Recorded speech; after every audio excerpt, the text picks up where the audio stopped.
Salutations voyageurs, salutations voyageuses, et bienvenue sur le voyage compté. Aujourd'hui, pas de lumière, pas de mise en scène quelconque, j'ai juste envie de vous lire une petite histoire pour introduire quelque chose dans les semaines à venir.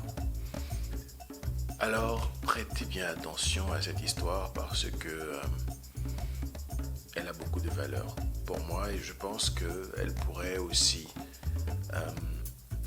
vous faire réfléchir sur certaines choses. On se retrouve tout de suite après ça.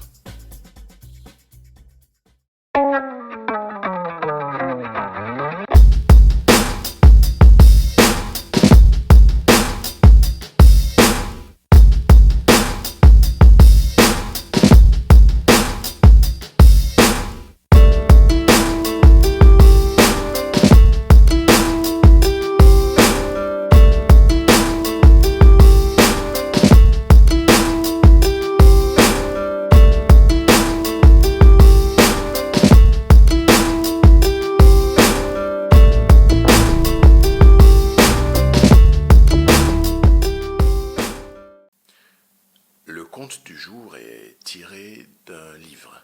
Je vous mets toutes les informations en barre de description, comme ça vous pourrez voir par vous-même le livre et si vous avez envie de vous le procurer.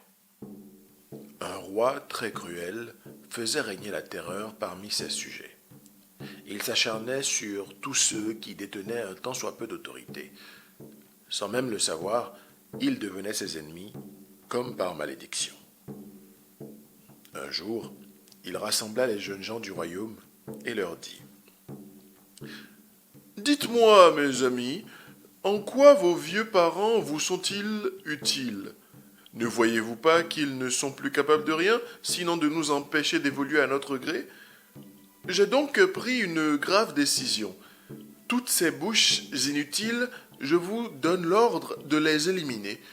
Aucune dérogation ne sera tolérée. » Un silence de mort accueillit les déclarations du roi. Terriblement choqués, les jeunes étaient incapables de réagir. Aucune protestation ne se fit entendre, et la mort dans l'âme, chacun dut se soumettre aux ordres du roi. Dans ce même village habitait une famille pauvre. L'aîné des enfants s'empressa d'aller cacher secrètement son vieux père dans une autre localité. Peu de temps après, le roi réunit à nouveau les jeunes et leur dit « Que chacun d'entre vous égorge un mouton et demain au lever du soleil, qu'il m'en apporte la partie qui lui semble la plus douce. » Les jeunes obéirent encore sans broncher et égorgèrent chacun un mouton. Le jeune qui avait caché son père au loin courut le rencontrer et lui expliqua les nouvelles extravagances du roi. « Dépêche-toi !» lui dit-il. « Égorge un mouton, enlève-lui la langue et apporte-la au roi. » Au petit matin, le gond du roi retentit.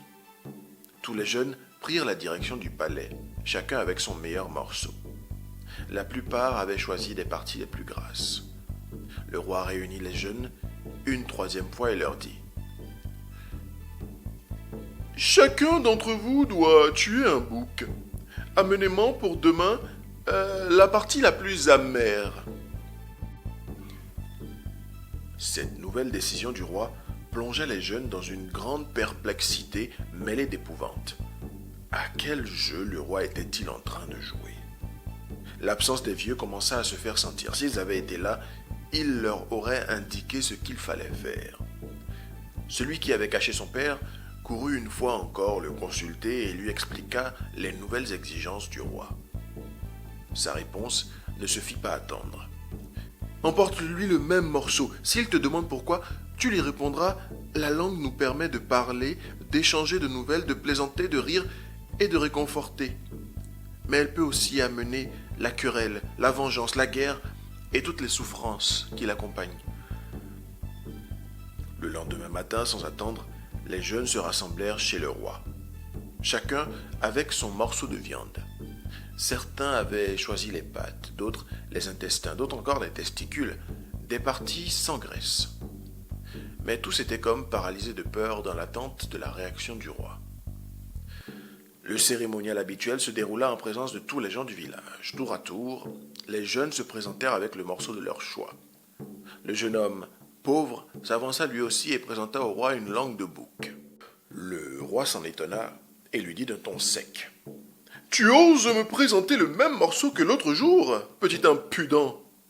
Tu m'avais dit que la langue était la partie la plus douce et maintenant tu affirmes qu'elle est la partie la plus amère. De qui te moques-tu donc ?» Sans se troubler, le jeune lui répondit. « Majesté, vous êtes le roi le plus grand et le plus puissant de la terre. Vous devez donc savoir que la langue est la meilleure et la pire des choses. Elle fait naître et grandir la fraternité entre les hommes. En même temps, elle peut susciter la haine et la vengeance. Elle peut créer l'unité dans les familles et les villages, et elle peut aussi engendrer la discorde et la guerre. » Le roi ne put contenir son admiration. « Toi, j'en suis sûr, tu n'as pas tué ton père. » Le roi lui glissa une bague au doigt et se tournant vers son peuple, il annonça solennellement. « À partir d'aujourd'hui, nous entourons nos vieux parents de vénération. De par leur expérience, ils sont les vrais dépositaires de la sagesse. Ils savent la transmettre à leurs fils et à leurs filles. Voici votre nouveau roi. Vous devez lui obéir et le respecter. » C'est depuis ce jour que les Lokpa disent ce proverbe. Le pauvre que l'on méprise peut gagner la considération par sa sagesse. Je suis sûr que ça doit vous rappeler des choses.